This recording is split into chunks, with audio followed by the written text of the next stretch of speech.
So where were you born and raised, and how has that changed, and where have you, moved around, if at all? I was born in Kingston, Jamaica.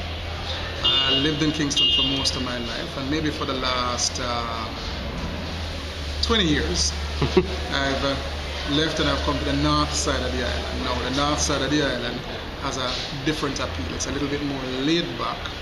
I've changed from your average manufacturing industry to tourism. Now, the difference is, one, you don't get all the stress of city life. The stress that would apply with living in a big city like Chicago, or Kingston for that matter. You channel time. No, you allow time to be the master most of the time, which gets away from you 3/4 of the time. However, you allow time to sort of be your guide as you change things around.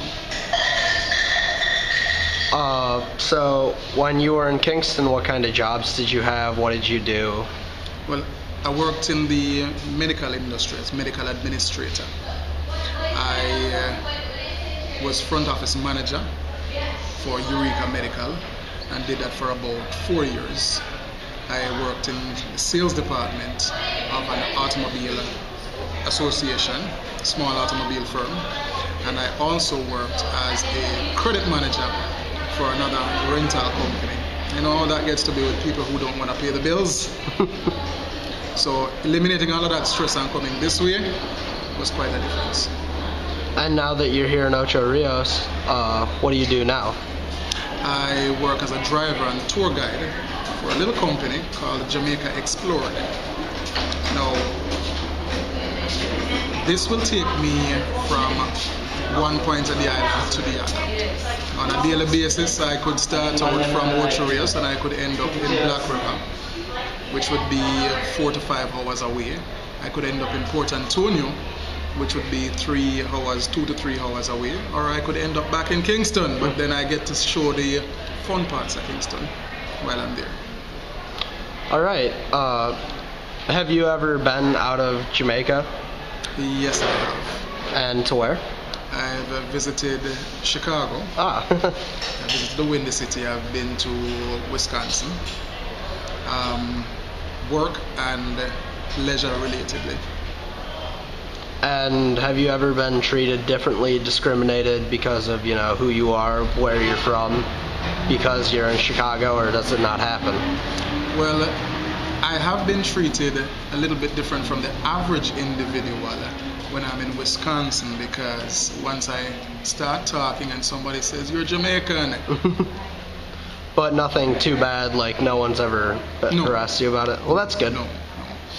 I did visit New York once and had one bad experience where I got out of the train station, my one single visit to New York, and I guess that's just New York as an whole. You ask, excuse me ma'am, can I find a way to, and she's going. So apart from that, but that's a regular New York, I suppose. I guess a big thing about Jamaica is the whole Rastafarian, the drug culture, stuff that people think is, all what Jamaicans are all about, even though, marijuana's outlawed here. What is your experience with all this, and how do you react to it? No, well, Rastafarianism is very strong in Jamaica. It's a movement which actually started somewhere about 1928-29, moving to 1930-32, with the crowning of His Imperial Majesty Haile Selassie. It has changed over the years. Now, the original message of Rastafari was peace, love, and unity, equality for everybody. All right.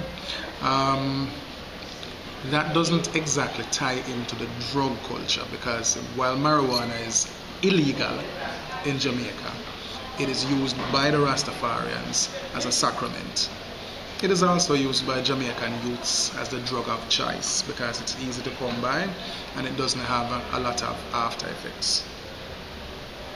So I know in my experiences with people I've known in the high school, they always say stuff like, oh, I should become a Rastafarian because of the drug culture, but it's totally different because it's a sacrament and they just think, oh, it's an excuse to smoke weed. So it's a huge difference to hear this, learn it, and find out that it's really not what people make it out to be without such information.